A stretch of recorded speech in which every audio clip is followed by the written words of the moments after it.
కారణాలు ఏమైనప్పటికీ సాంకేతిక కారణాల ఇతరత్ర కారణాలు ఏమైనప్పటికీ మేము ఓటమిని శిరసా వహిస్తున్నాం.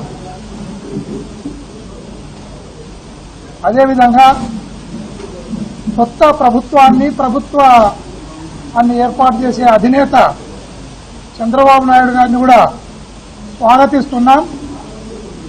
వారి మంత్రివర్గంలోకి ఎవరెవరినైతే తీసుకుంటున్నారో వారందరికీ కూడా అడ్వాన్స్గా కంగ్రాచులేషన్స్ తెలియజేస్తూ మరొకసారి వారిని అందరినీ కూడా స్వాగతిస్తున్నాం.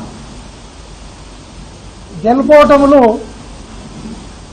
జనాధీనము దైవాధీనమని భావించే మా అధినేత వైఎస్ జగన్మోహన్ రెడ్డి గారు కూడా ప్రెస్ మీట్ను పెట్టి అదే మాటను తెలియజేయడం జరిగింది. అయితే ఈ సందర్భంగా ఒక విషయాన్ని రాష్ట్ర ప్రజలందరూ కూడా గమనించాలి. ఎక్కడికక్కడ తాలిబాన్ల మాదిరి దాడులకు తెగబడుతున్నారు. తెలుగుదేశం పార్టీకి సంబంధించిన కార్యకర్తలను అనుకోండి, కొందరు దాంట్లో ఉండి విధ్వంసం సృష్టించాలా అనుకునేవారు. కానీ వారికి అందరికి కూడా తెలియజేసేది ఒకటే, సరే 1-2 రోజులు మీరు సంబరాలు చేసుకున్నారు, సంబరాలు మీరు ఈ 5 సంవత్సరాలు సంబరాలు చేసుకునే మాకు అభ్యంతరం లేదు. అట్లని మా కార్యకర్తల మీద మా లీడర్ల ఇండ్లపైకి దాడులు చేస్తున్నారు. ఒకటే తెలియజేస్తున్నాం, వైఎస్ఆర్ కాంగ్రెస్ పార్టీని మా ప్రాణాలను అడ్డమేసి ఖచ్చితంగా పార్టీని ఇంకా బలోపేతం చేస్తాం.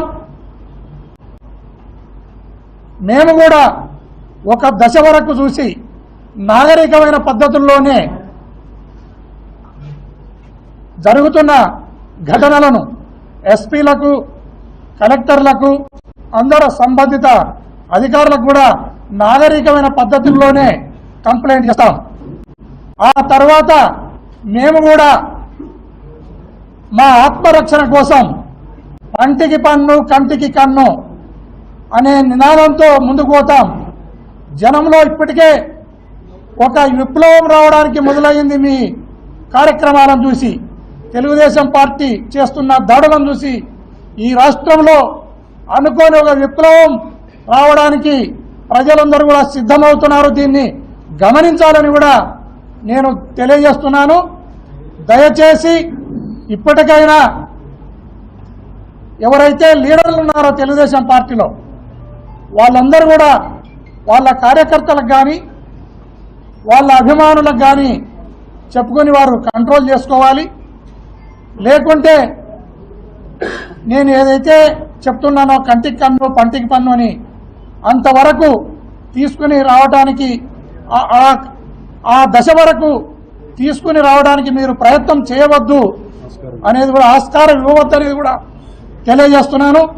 ఖచ్చితంగా వైఎస్ఆర్ కాంగ్రెస్ పార్టీని రక్షించుకోవడానికి, కార్యకర్తలను రక్షించుకోవడానికి జిల్లా వ్యాప్తంగా కూడా ఎక్కడైతే ఘటనలు జరిగినాయో ఆ ఘటనలు జరిగిన ప్రతి ఇంటికి కూడా మేము లీడర్లం అందరం కూడా సందర్శిస్తాం. వారికి భద్రతను, భరోసాను కల్పిస్తాం. ఏ కార్యకర్త కూడా అభద్రతా భావానికి గురి కానక్కర్లేదని వైఎస్ఆర్ కాంగ్రెస్ పార్టీ కార్యకర్తలకు అందరికీ కూడా మేము ఈ సందర్భంగా భరోసానిస్తున్నాం. అన్ని విధాలుగా ఈ జిల్లాలో కానీ ఈ రాష్ట్రంలో కానీ మా కార్యకర్తలను మేము రక్షించుకునే దమ్ము, ధైర్యం, ఆ శక్తియుక్తులు మాకున్నాయి. దీన్ని తెలుగుదేశం పార్టీ గమనించాలి అని కూడా ఈ సందర్భంగా తెలియజేస్తున్నాను. దయచేసి మీరు ఏదైతే కొత్తగా ప్రభుత్వం ఏర్పడబోతుందో ప్రత్యేక హోదా కోసం పోరాడండి, పోలవరం డ్యామ్ కోసం పోరాడండి, రైతుల కోసం పోరాడండి. దానికి అందరికి కూడా మా మద్దతు ఇస్తాం. ఖచ్చితంగా వైఎస్ఆర్ కాంగ్రెస్ పార్టీ ఏదైతే ఎంపీలను గెలుచుకున్నామో మేము మొట్టమొదట రేపు పార్లమెంటులో ప్రత్యేక హోదా మీదనే మా పోరాటం ఉంటుంది. మా అధినాయకుని కళ కూడా అది. ఆ కళను సాకారం అయ్యే విధంగా మా ఎంపీలందరూ కూడా పోరాడతారు. మీరు దయచేసి తెలుగుదేశం పార్టీ లీడర్లు కానీ ఇప్పుడు గెలిచిన ఎంపీలు కానీ ఎమ్మెల్యేలు కానీ దానిపైన ప్రత్యేకమైన శ్రద్ధ పెట్టాలి. మీరు ఈ కొట్లాటలు గలాటల మీద వదిలేసి ప్రత్యేక హోదా మీద లేదా పోలవరం డ్యాము పైన లేదా రైతుల కన్నీళ్ల